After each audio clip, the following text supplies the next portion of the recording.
Hello dear viewers, good morning to all of you and welcome back on our YouTube channel SKB Mandu Sir। तो dear viewers, आज मैं chemistry का बहुत सारे objective question लेकर present हूँ जो कि बिहार बोर्ड में बहुत ज़्यादा पूछे जाने वाला है। और जो भी 10 क्लास के हैं इस तरीके से हमारे सीरीज के साथ और बहुत बेहतरीन तैयारी करें। आपका ये भी नहीं हो सकता है कि कोई भी क्वेश्चन आपका छूटे, ऐसा होगा ही नहीं, क्योंकि हम लोग जो भी चीज़ क्या कर रहे हैं ये सब गाइड से लेकर पढ़ा रहे हैं। आप लोग पढ़ेंगे तो बहुत फायदा होगा।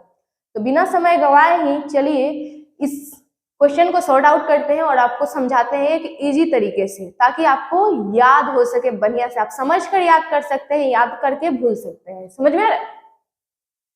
तो पहला क्वेश्चन आप समझिए कि सबसे कठोर प्राकृतिक पदार्थ है। इसमें ना धातु की बात है ना अधातु की बात है, प्राकृतिक पदार्थ की बात है।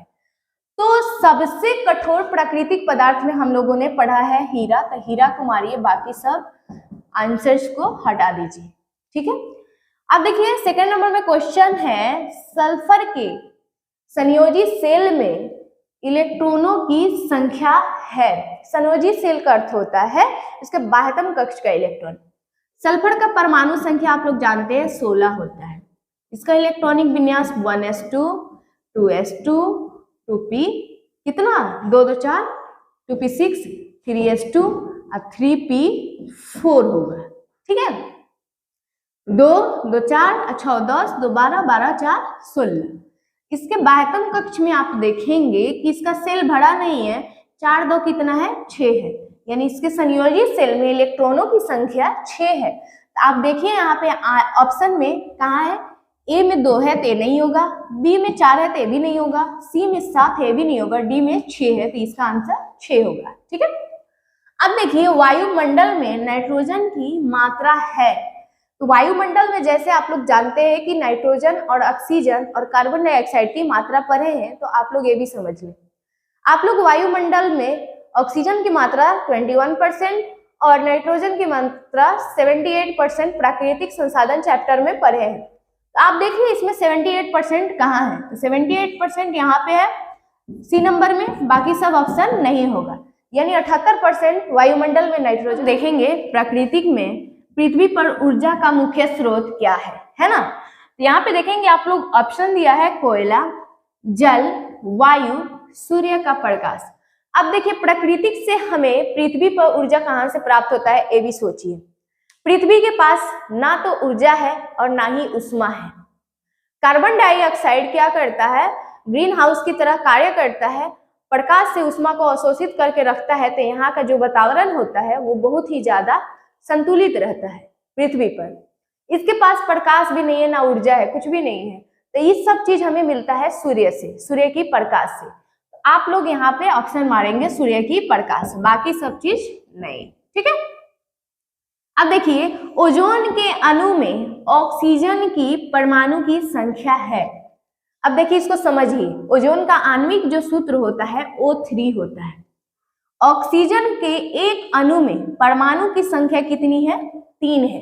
एक अणु में परमाणु की संख्या 3 है। अब समझिए परमाणु कैसे समझे, अणु कैसे समझे। जैसे परमाणु, किसी भी संकेत को लेंगे तो वो एक परमाणु को दर्शाता है। परमाणु परमाणु जोड़ दे H2 बन जाएगा, यानी हाइड्रोजन के एक अणु बना। एक अणु कैसे बना, क्योंकि इसके गुना में कुछ नहीं है तो कितना है, 1 है। एक अणु में परमाणु की संख्या 2 है। उसी प्रकार से ऑक्सीजन 3 को जोड़ दिया जाए तो O3 बन जाता है। समझ में आ रहा है? तो इसके गुना में कितना है, 1। तो ये गुना वाला संख्या अणु दर्शाता है। एक अणु में परमाणु की संख्या कितना है, 3 है। तो ओजोन जो है उसके ऑक्सीजन में परमाणु की संख्या कितनी होगी, 3। तो आंसर नंबर सी होगा, बाकी सब नहीं होगा। ठीक है, अब देखिए दही में कौन सा अम्ल है। नेक्स्ट क्वेश्चन, टार्टरिक अम्ल, ये तो पहले नहीं होगा क्योंकि ये इमली में होता है।